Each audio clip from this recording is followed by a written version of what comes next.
Hello and welcome back. Hope you guys are safe. Hope you guys are doing well in these trying times that we are having right now. I know some countries have started the second phase of the quarantine, even though we haven't started here in my country. But I just want to send my love to you guys and wish you well. And I just want you to stay positive. This year has indeed been a trying one for all of us, but I know that this too shall pass. And I want you to also keep that in mind and just be positive and just try and live your life happily in any circumstance that you find yourself. Okay, so today I want to begin a new series here on my YouTube channel. It's a series that I call Hope for Waiting Mothers. Now, women to me who are patiently waiting to become mothers, I call them waiting mothers. And I was inspired to begin this series because that is where I am currently in my life right now, and I would like to use this channel to support other women who are going through the same thing, where they are in the place where they are waiting, to conceive, waiting to have their own children. I totally understand what it feels like, to be in this place. And it's not as if I've overcome the emotional aspects of being in this place where you're waiting and you're trying and nothing is happening yet and everything. But there are some things that I've been able to do, some things my husband and I have been able to do that have just helped us to just handle the emotions better. And I would like to use this series to share those kind of things and other helpful resources to help other women out there that might be going through this waiting period. Now, I've been there when you just know, when you feel that okay, this month is the month. You did everything that you were supposed to do. You did all the sexual positions that you've been taught how to do. And then you just have this feeling in your mind that, that today is the month when I'm going to, when I'm going to be or find out that I'm pregnant and everything. And then the month comes and then you see your period. And then it's a roller coaster ride all over again, crying and wondering what you've done to deserve this. And the amazing thing is, you see other women around you pregnant, carrying their babies, women that you probably got married, at the same time frame, or even got married after you, and then you see them carrying their children, you see them pregnant with their children, and then you'll just be there wondering, what have I done wrong? What did I do to deserve this? Or why me? Why is my own taking this long? Why is my own not happening at this moment? I've been there. I'm still there, and I still have all those emotions and everything. And that's one of the reasons why I want to start this series, just to tell other women out there that you are not alone and that it's absolutely natural to feel this way. You are not a robot. You are human, and it's natural to feel like there's something wrong with you, or you think that there's something wrong with you, or to even feel envious or to feel jealous when you see other people carrying their babies or pregnant and everything. But it's, even though it's okay to feel like that, it's not okay to allow those feelings to linger. It's not okay to allow those feelings to rule your mind. There are still other important things that you can focus your mind on that will still give you joy and fulfillment while you are in this waiting season, this waiting period.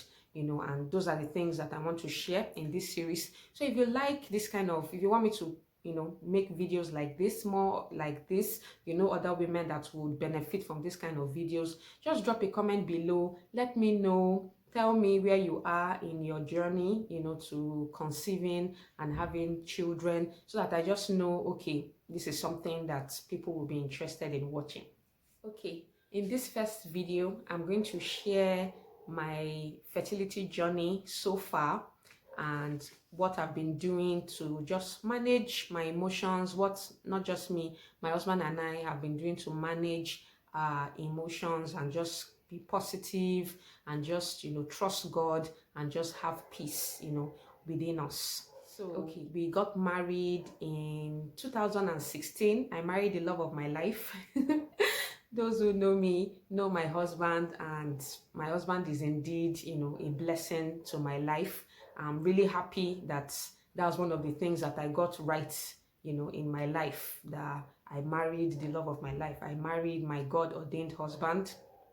It wasn't a decision that we just entered because of emotional feelings or entered because we felt like it. Even though I loved him, we knew ourselves rather from way back over 10 years before we got married. Since when I was a teenager, I'd known him, but right about when we were preparing, or when we had made the decision that okay, we are ready to settle down, it wasn't still something that we took lightly. We prayed about it, we spoke with our pastor, and we fasted 3 months. We waited and fasted until we got the word. We wanted to have peace, because now you find people getting married because of different reasons, but we just wanted our marriage foundation to be on a solid rock. And I'm glad that we did that, because that decision, or the steps that we took to arrive at the decision of getting married, is one of the things that has really helped us and kept us to be solid, kept us to not waver, because we know that if God brought us together for a reason, then He cannot leave us to be childless, or He cannot leave us to be wanting children.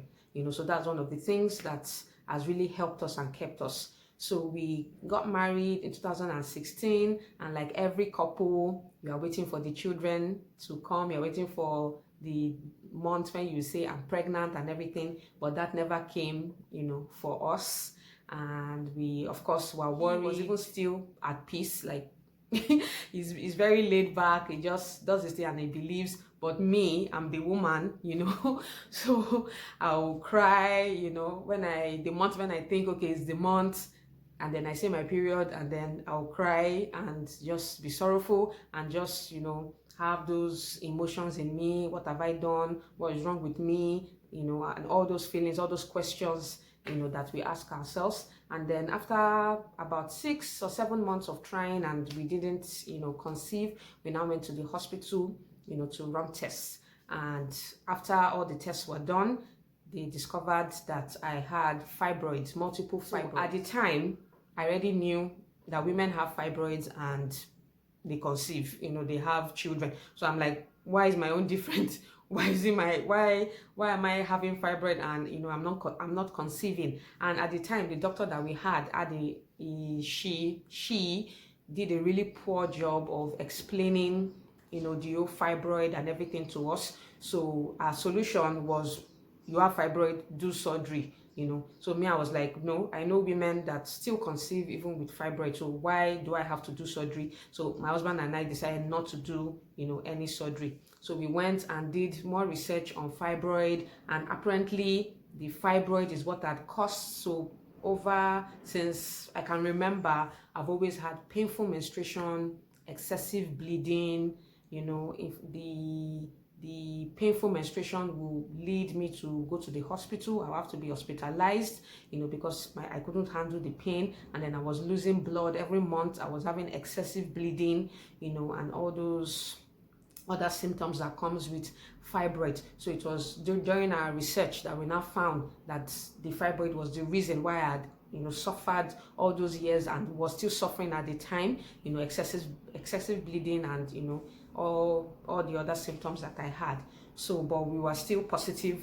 We still wanted to try, even with the fibroid and everything. We still wanted to try to conceive naturally, but after trying for a couple, like 2 years, nothing happened. We didn't conceive again. So we decided to change doctors and just seek fresh eyes concerning the situation at the time. So we found a really good doctor, and it was really helpful, held our hand throughout the whole consultation, told us, so we had to run a series of tests again, and then so the fibroids were still there, so he told us, he then explained the position of the fibroid. That's when I knew that those fibroids have names. They have names. So he explained the kind of fibroids that they found in my body at the time, and how they were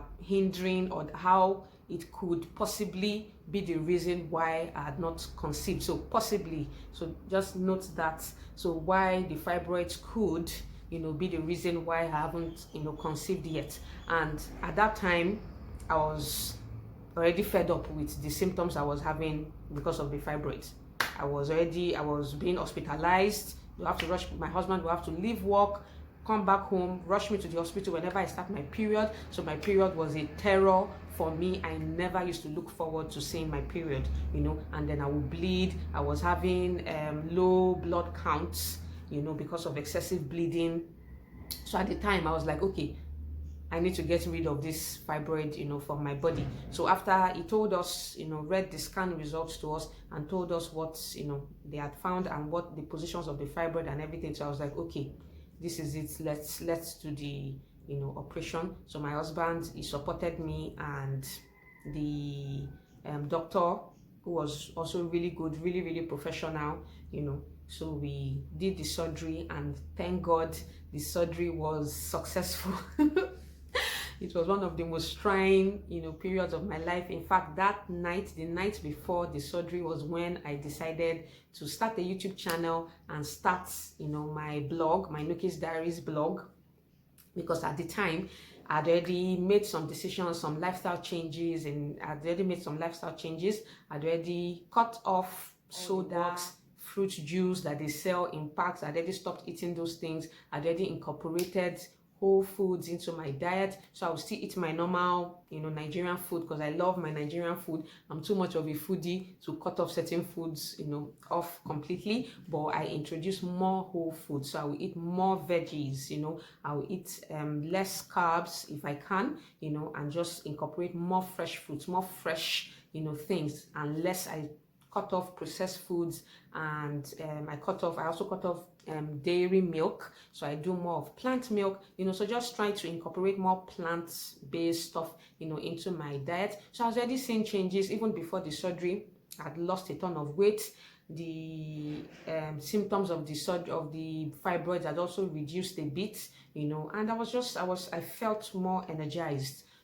So that night before the surgery, before I was prepped for the surgery, I made the decision that, okay, let me share my experience. I know that everything happens for a reason. Being a Christian does not mean you will not go through challenges. That's what some people don't, what they don't believe as being as part of Christianity. They feel that once you're a Christian, everything just happens for you, which it's supposed to, but life happens. We still go through challenges, we still go through, things that test us, and things that even make us better, make us stronger. Because if we don't have challenges in life, where our testimony is going to come from? Where is your growth, going to come from? So those challenges happen for a reason, because they teach you things, they make you grow, they move you out of your comfort zone, and just make you better. That's what challenges do, in our lives. So that day I just decided I'm going to share my story, share my testimony, even though I've not seen the result that I wanted at the time, but I knew that I would see it eventually, and I would like to carry other women along with me in this journey, so that we don't feel alone. In this country, there's a stigma on women that don't get pregnant as soon as they get married, and people start to monitor your womb, on your behalf. Oh, when are you getting pregnant? When are you doing this? And then all that leads to you feeling, God, what is wrong with me? What have I done to deserve this? And all those feelings, and feeling of negativity, and feelings of self-doubt, and you start to lose yourself in that process. So I just wanted to, share my story and share the things that I'm doing along the way to help, mitigate those kind of feelings, and share it with other women so that they know that they are not alone in this journey. My body was healthy, again, and I felt really good. So I was really thankful that I made the decision to do, this is the journey so far. Now I want to talk to you about my state of mind. We made a conscious decision not to allow anything that we hear or anything that the doctor says about fertility or anything. We made a decision not to allow it to, so it will bother you because you are a human being, but not to allow it to linger, not to allow it to change us or to change our lives or to disrupt, anything that we have, going on, our happiness, our love that we felt for one another in this marriage, and everything. We made a decision that none of all these things is going to affect, that. Yes, people go through challenges, couples go through challenges, but it depends on how you handle it.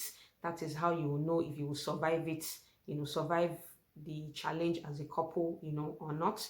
We had before, I would cry and I would wail, and my husband would beg me, would pet me and tell me that there's nothing wrong with you, there's nothing wrong with us, but now when I see my period, I don't cry. I just give God the praise. I give God glory. I speak the word of God over my life.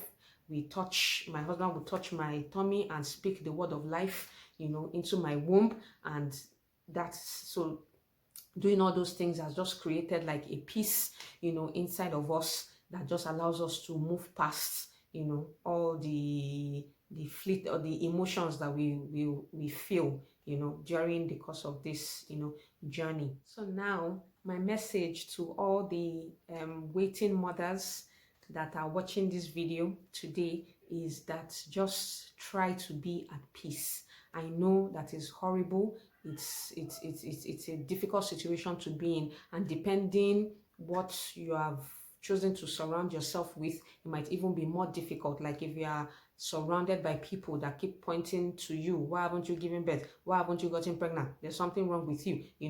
If you are surrounded by scenarios like that, it might be a lot more difficult, for you to be at peace, for you to just trust God completely and to just rely on Him, during this journey. And I'm going to talk about that in the next part, of this video. But I just want to tell you that you are not alone. I don't want you to ever feel that you are alone in this journey. I want you to try and just be in a place where you trust God completely and totally, and know that He will never abandon you. I want you to know that you are here for a purpose. You are here for a reason. Yes, children is one of the reasons, why you probably feel that, that is all you can do. But no, you have more to give to this world. You have a vision. God has put something in you, a purpose. You are here to fulfill a purpose. So, and motherhood is not the only purpose. You have other things that God has placed you here to do and to fulfill. So pursue those things, do those things that bring fulfillment. Spend time with your husband. One of the things my husband and I promised ourselves was, we're not going to allow this to define the way we, have sex or enjoy ourselves when we are together. We are not going to allow this to be mechanical. Oh, it's only when you are ovulating we can have sex. We have sex when we want to, have sex, and we enjoy ourselves. Yes, when I'm ovulating is more, but we don't allow it to be mechanical, because children are not the only reason why we got married. I got married to my husband because I love him. He makes me happy. He's wonderful. I want to share my life with him. I want to share our goals and our visions together. We have things to accomplish together as a couple. We have things to accomplish together, on this earth, as a couple. So children is one of those things, but not all of those things. So we are pursuing those things. We are living our lives, enjoying our lives. I enjoy his company. He enjoys my company. I don't want him to come home and see me moody all the time, because we don't have children. I want him to come home and feel happy. Let there be life in the home. This is the life that will be in the home even after the children come, and even after they leave, when they grow up and leave your home. It's that life that will still be there. If there's no relationship, between you and your husband, because you feel only children and everything, when you now eventually have the children, before you start building that relationship up, because trust me, when children come, that is another challenge, to face and everything. So if there's no relationship there before, if you are not building it now, it's going to be really, really hard to build it when the children come, and even harder to build when they leave, because as time goes on, you just enter into this routine, where your life revolved around your kids, and now they are gone, and you feel like there's nothing, for you to do again. And that's why you find some mothers poking their nose into their children's lives even after they've left, their homes, because they feel that their lives revolve around their children. So now in this waiting period, this period when you are waiting and trusting God, to have your children or to conceive, this is the time to work on yourself. This is the time to develop peace, practice self-care. I'm going to talk about these parts and more in my next video on this series. So my message today is just be at peace. Just trust God. You being at peace means that you will carry your children. You know fully well that you will conceive and carry your children. Being at peace means you've left everything to God and you are not allowing fear, to rule you.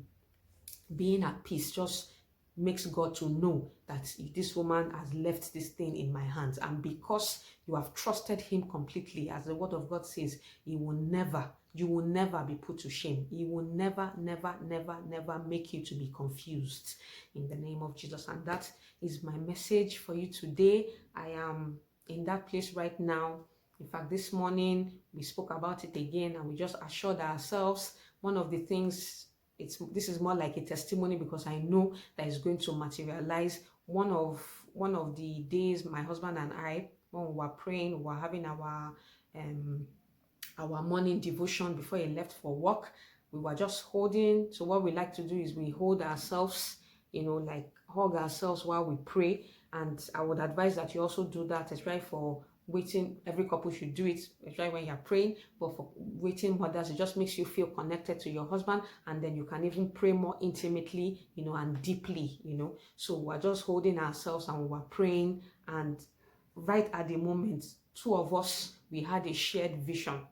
We saw, at the time I didn't know that he was also having the vision, and I saw a child, a little boy, just walk up to where we were praying, and he held our legs, a little boy, and as I opened my eyes, I just told my husband that, sweetheart, I just had a vision, and I explained, and he just told me he saw the exact same thing. He saw a child walking to us and holding our legs in an embrace, and that was just like a wow moment for us. And it just solidified our belief that yes, the children might not come, they might not be here now, we might not see the little boy right now, but we will see him. That vision was God telling us that, my children, I've got you. Do not be afraid. Do not be dismayed. I cannot allow you to come together as husband and wife and then leave you without children, leave you barren. It's not possible. Our God is not barren, and we too are not barren. So just trust God, and you don't have to be a waiting mother. You can be in any area of life, waiting to get married, waiting for a new job, waiting to start a business, any place where you find that you are waiting for something. This message applies to you. Just trust God, just believe. Do not allow fear to rule you. Just try and have peace in your heart. In my next video, I will explain how you can get to that place of peace where you feel peace in your heart, true peace in your heart, so that you can live your life while you are in that waiting period. Okay, thank you so much for watching today's video.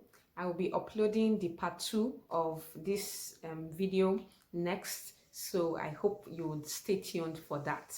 What I would ask for you to do is to share this video with other waiting mothers that you know, or anybody that is in a place of waiting, or anybody that you know would benefit from this message, because you don't know who this message will touch. You don't know who needs to hear this at this point in time. So I would say, do not keep this to yourself. Share this video, and when you share this video, my YouTube channel would also grow. YouTube will know that this is a video, this is content that people want to watch, and they would show it to more people. I would also ask you to subscribe if you want to see more videos from me, and like this video, give the video a thumbs up. Also hit the notification bell so I can get notified when I post the part 2 or the next part of this video.